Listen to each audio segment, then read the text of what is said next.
sur l'année 2019, le bilan il est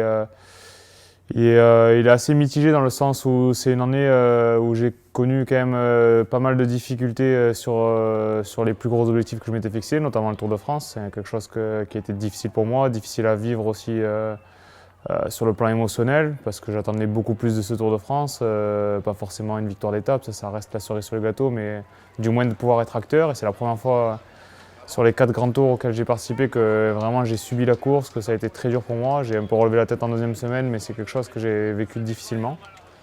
Mais au-delà de ça, voilà, je retiens que c'est la 4e année consécutive que je gagne chez les pros, 2 victoires, et que j'ai su surtout réussir à vite tourner la page et à réagir de manière professionnelle en faisant une bonne fin de saison. Donc ça, c'est toujours quelque chose de positif.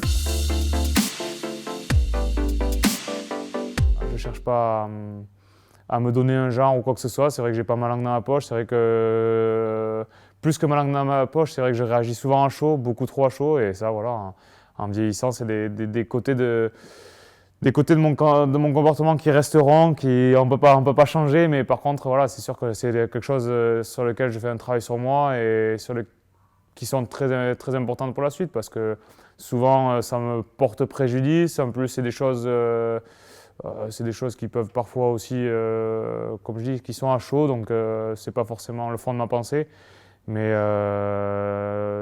c'est un petit à côté. Je sais être très professionnel dans ma démarche, dans mon entraînement, dans tout ce qui est sportif. Et sur cette partie-là, c'est parfois un peu plus compliqué. C'est ce qui m'a été reproché, des fois ce qu'on me reproche. Donc en tout cas, c'est sûr que j'y travaille. Ouais.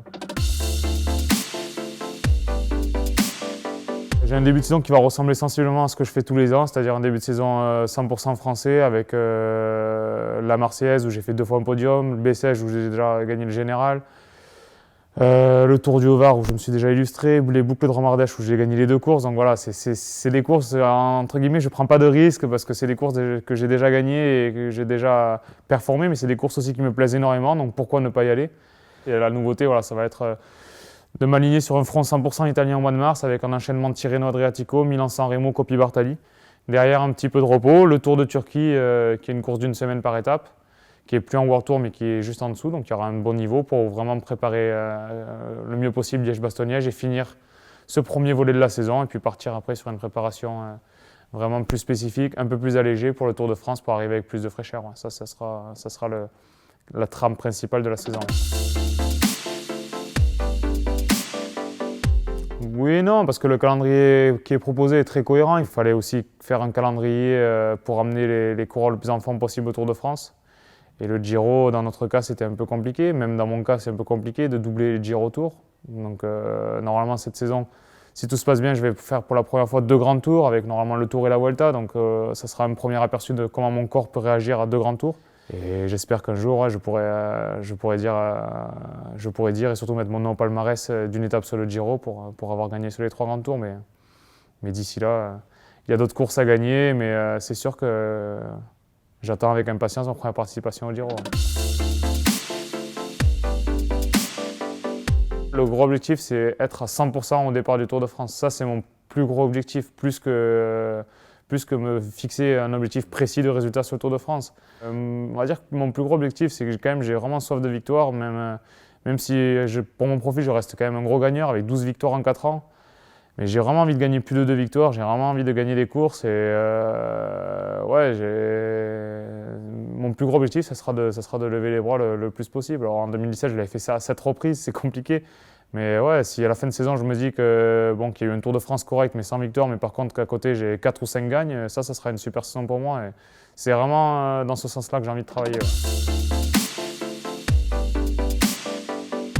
C'est un bon mix parce qu'on n'a pas l'impression que l'effectif a été énormément renouvelé, c'est-à-dire qu'il y a des jeunes du Vendée U. Moi, l'année où je suis passé pro, j'ai côtoyé qu'ils étaient espoirs première année, 3 des coureurs qui arrivent du Vendée U qui passent chez les professionnels. Ensuite, voilà, il y a le frère de Nicolo, il y a Jérémy Cabot, moi j'ai couru un amateur avec lui. Lorenzo Manzin, c'est pareil. Enfin, c'est vraiment des recrues qui viennent se greffer à l'équipe tout naturellement. Et ce qui change, c'est que voilà, il y a cette génération. C'est que je parle souvent de lui. Après, je je suis un peu fan, hein, c'est mon idole, mais la génération qui a couru avec Thomas et qui a vécu les heures de gloire avec Thomas, voilà, que ce soit Pipiche qui est parti, Péric, Yo-Yo, c'est vrai que c'est plutôt dans ce sens-là qu'on sent qu'il y a une transition. C'est vraiment là, l'ère Thomas Voeckler au sein de l'équipe, c'est terminé et on est sur une autre ère, hein, avec des coureurs plus jeunes, un peu différents, tout profil. On est aussi quand même peut-être moins centralisé sur un leader et sur un peu plus de branches. Il y a Niki pour les classiques, moi pour les courses par étapes. Il y a Anthony qui est très complet, il y a Nicolo pour les sprints. Donc au final, on donne un peu plus de responsabilité à plusieurs coureurs. Ça change un peu la tactique, surtout je vais dire sur la deuxième partie de saison. C'est vrai que la première partie de saison, on sait qu'il y a cette course au point, mais la première partie de saison, on est vraiment très concentré sur gagner les courses, sur les résultats. De toute façon, c'est en gagnant des courses qu'on a le plus de points. Sur vraiment être le plus performant possible. Et puis après, on s'aperçoit qu'il y a un classement qui tombe et que ce classement, l'étau se resserre. Et c'est là où on commence un peu à faire un marquage, un petit peu. Les équipes qui ont le plus de points se marquent entre elles. Il y a un peu cette course-là. Et en même temps, c'est quelque chose de très très positif parce que ça permet de rester très motivé, très concentré. Je ne parle pas à titre personnel, mais pour tout le groupe sur une fin de saison où le corps pourrait avoir envie de se relâcher un peu. Et en même temps, on est dans une optique où des fois, faire 4e et 5e est beaucoup plus valorisant qu'aller tout tenter pour mettre en œuvre pour gagner la course. Moi, je trouve que c'est quand même assez positif dans l'ensemble, dans le sens où voilà, la meilleure équipe en termes de régularité est récompensée et participe aux plus belles courses. Mine de rien, je trouve que des fois, je me le dis, hein, je me dis, est-ce que je regagnerai sur le Tour? J'espère, j'en suis convaincu, mais je trouve que l'étau, plus les années passent, plus l'étau se resserre. Il y a de moins en moins de place dans le cyclisme actuel à des échappées qui vont au bout, même s'il y a des costauds devant, et c'est un peu compliqué, mais dans un grand jour, tout est possible.